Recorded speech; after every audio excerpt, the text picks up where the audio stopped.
தாய் தமிழ் உறவுகளுக்கு வணக்கம்.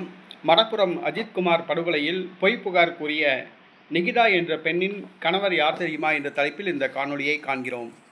இந்த நிகிதா இவர் 3 திருமணங்கள் செய்து விவாகரத்து செய்தார் என்று அவர்களிடம் பணங்களை பறித்தார் என்று செய்திகள் வருகின்றன.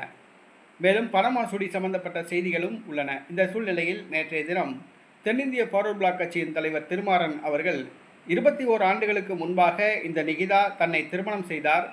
ஆனால் இரவில் பால் பழம் சாப்பிடுவதற்கு முன்பாகவே தன்னுடைய வீட்டுக்கு சென்று விட்டார். 10 லட்சம் என்னிடம் பறித்து கொண்டு விவாகரத்து எழுதி கொடுத்தார் என்று பரபரப்பு குற்றச்சாட்டை கூறியுள்ளார். காவல்துறையினரில் அவருக்கு செல்வாக்கு உள்ளது.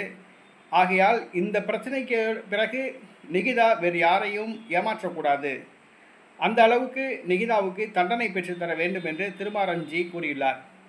தன்னை திருமணம் செய்து கொண்டு தன்னிடம் 10 லட்சம் ரூபாய் பணம் பறித்தவர் நிகிதா என்று தென்னிந்திய ஃபார்வர்ட் பிளாக் கட்சி தலைவர் திருமாறன்ஜி கூறியிருப்பது அரசியல் வட்டாரத்தில் பரபரப்பை ஏற்படுத்தியுள்ளது.